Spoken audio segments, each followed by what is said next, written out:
Hi friends, thank you for agreeing to be a table host. Some of you, that was the plan, some of you got asked to do it. So I'm going to give you a brief rundown of what you need to know for Saturday. First of all, thank you for being willing to do that. The main reason that we want table hosts is that it's a peer-to-peer interaction. Us standing on the stage is not nearly as beneficial as you talking to the people at your table and engaging in them. The second is follow-up. We don't have the capacity to follow up with more than 300 people, but by you following up with them and touching base, it allows the impact of the event to continue on.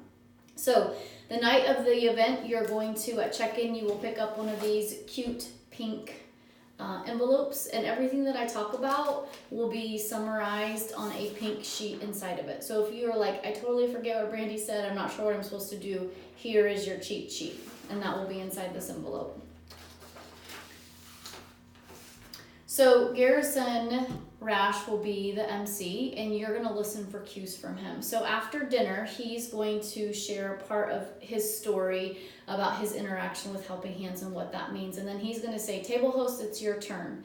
And so you have two options at this point. You have an option to share a personal story that you've experienced with Helping Hands, how you've seen God work in the cause of life with Helping Hands, or there will be a framed story on your table, just like last year, different stories, same concept, that you can read and then have a discussion at your table.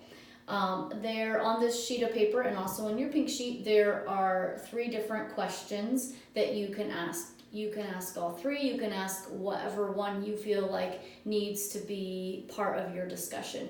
I just ask that you take this seriously. As serious as you take it is how serious the people at your table takes it. This is what makes the event more than just a fabulous party. It's what makes people think about what God is actually doing in our communities through the cause of life.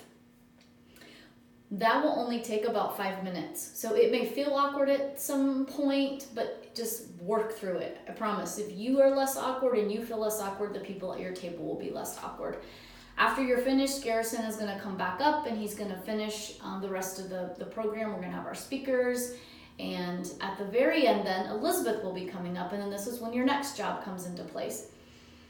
Please let Elizabeth finish speaking until she signals you to get out the response cards and the envelopes from your larger envelope.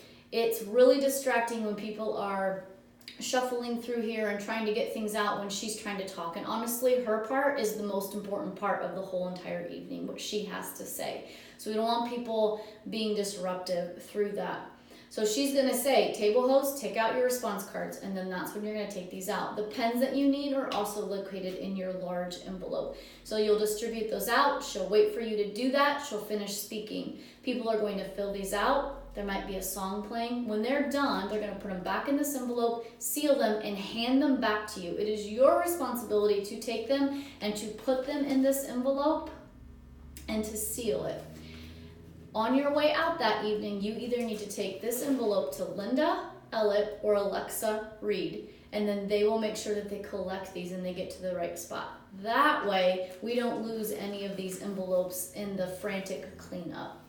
The other thing that you'll find in this envelope is a white envelope that looks like this. It will be sealed. I am begging you not to open this envelope until the evening is completely over with. Inside here, you will have a sheet of paper, you'll have addresses, and you'll have language that you can use to fill out a postcard that's going to go to the guests that were sitting at your table. So you don't have to overthink it. I've already provided some text in here for you. This is a way for you to give a personal touch to the people that sat at your table. You can refer to maybe an inside joke that happened at your table, or again, there's language in here. I just ask that you do not open this until the event is over and that you send those postcards out the week after the benefit. If you know that you're not going to do it, then just let us know ahead of time because we will make sure that they get done. But you could really help us out by going ahead and doing that. Plus, it's more meaningful coming from you. If you have any questions, you can email Linda or you can email me or you can call the office. And again, this information will be in this envelope for you to pick up at checkout. Thank you so much.